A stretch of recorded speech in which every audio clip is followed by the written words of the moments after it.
Hello and thanks for joining us for Reporters, the programme that brings you the very best stories from our correspondents around the world. It's been 5 years since a ceasefire between the Nepalese government and Maoist guerrillas marked the end of a long war. 13,000 people were killed in the fighting between 1996 and 2006. As part of the peace process, the United Nations monitored the Maoist rebels, their camps and their weapons.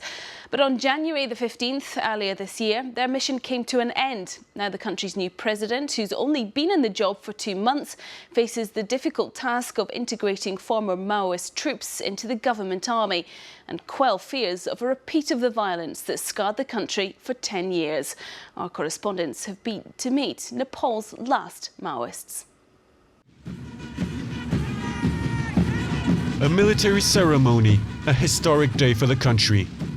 It was end January in the Chitwan camp in southern Nepal. The Maoist rebels officially give up their command to the government after 10 years of fighting and hatred. But to keep things peaceful, this act of surrender was made to look different.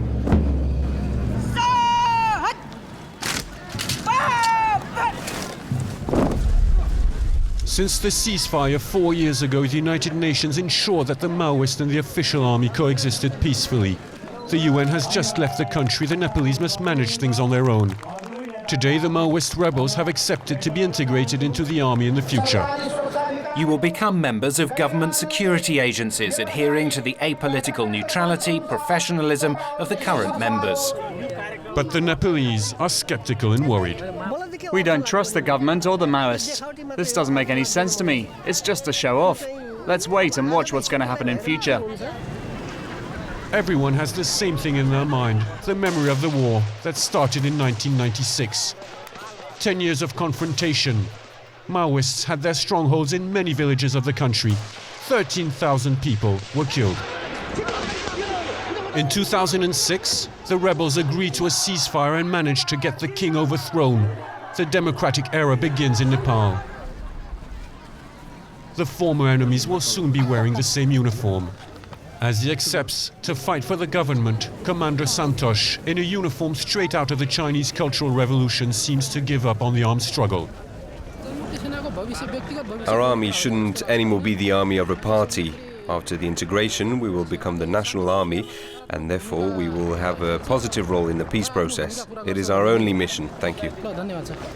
Do the former rebels really want peace? And could Nepal experience a new civil war? We followed these last few Maoists. Just after the ceremony, we leave with Commander SANTOSH, who is going back to the western part of the country, the Maoist bastion. To travel, he had to abandon his uniform. It's the rule. During the journey, in the intimacy of a car, he and his men start looking like revolutionaries once again.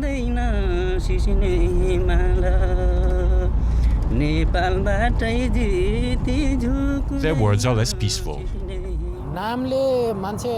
The conscience or the ideologies of a person cannot be changed by changing the name or the appearance. Our struggle aims to liberate the oppressed. As long as this aim is not achieved, even if we join the Nepal army, we will continue to remain Maoists. Yeah, cultural revolution. Yeah, Yeah. Are you ready to do that? Yeah, but we accept this issue also. What do you accept? What do you accept? But not now. We starting, that because this time, sensitive more. But we want to destroy or that kinds of culture, and so that we want to make like a new Nepal. On the road, we see the Nepalese army monitoring the territory.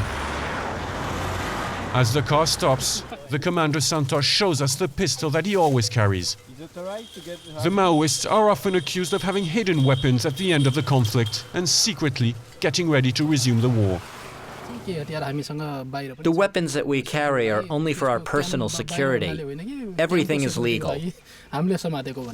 You haven't hidden any weapons? No, why? One day we'll show you. Is it a confession? The Maoists remain very mysterious about their intentions. One thing is clear, they continue their military training. 6 o'clock the next day. daily exercise for the 600 soldiers of the Surkhet division, one of Nepal's 7 Maoist camps. As guerrilla fighters, we're trying to improve ourselves and modernize our techniques.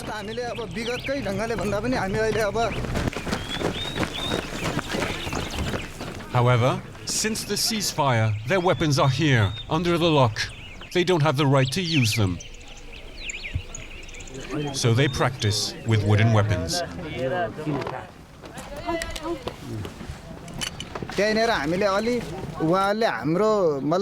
Many people say we are a second-grade army. It hurts our image, it's humiliating.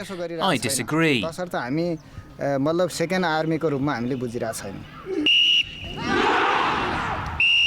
Commander BIRAG doesn't agree because the Maoists are still strong. 19,000 trained and disciplined men with a specificity. More than 1/3 of the fighters are women, and they're often recruited as children. Babita is 19 years old. She joined the Maoist army at the age of 12, against her parents' wishes. The situation was such that we were compelled to join the movement. I joined when I was a child. Many joined when they were adolescents. At that age, we didn't have brains to understand what's happening around, about the war or the politics of our country. We only cared about having fun and playing, but the commanders used to come to our villages to train us. So Babita was a child soldier. She is seen here with other young fighters. There are no statistics, but the Nepalese Maoists had several thousand child soldiers. Today, Babita doesn't regret anything. Despite the ceasefire, despite the peace process, she talks as if nothing has changed. They're our teachers and we're their disciples. We're here thanks to them. If the reconciliation schedule is followed, Babita has to join the official army or become a Maoist party employee. Near the rebel camps, there are other former child soldiers. Today they live in apartments rented by the party, but they had to leave the Maoist battalions last year, following United Nations orders. If the war resumed, they would be considered as a reserve army for the Maoists, an army of unhappy youth who feel forgotten in the peace process. Our goals haven't been achieved and we are ready to fight for another 10 years. Even those wounded in the war, the handicapped persons, are still indoctrinated. One night in 2004, Bahadur lost his arm in a bomb explosion.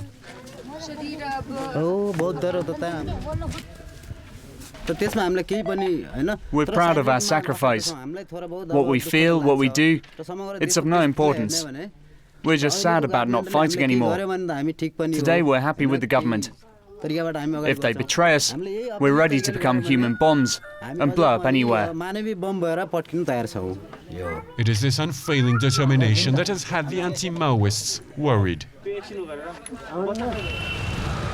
At Kathmandu, in a house protected by the army, we meet a retired fighter, the ex-chief of the Nepalese army.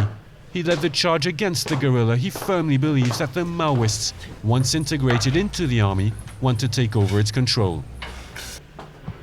Why they are saying it army?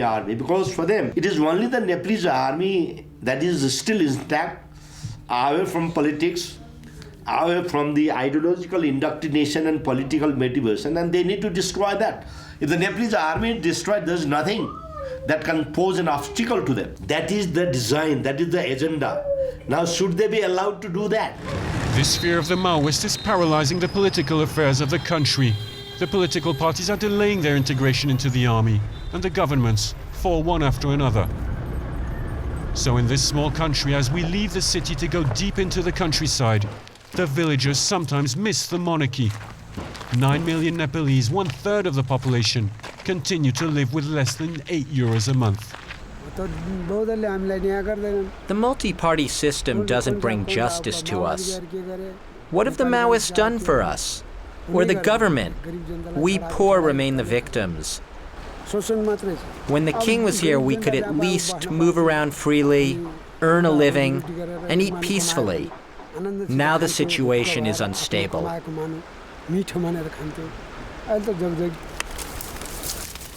Another new prime minister has just been appointed.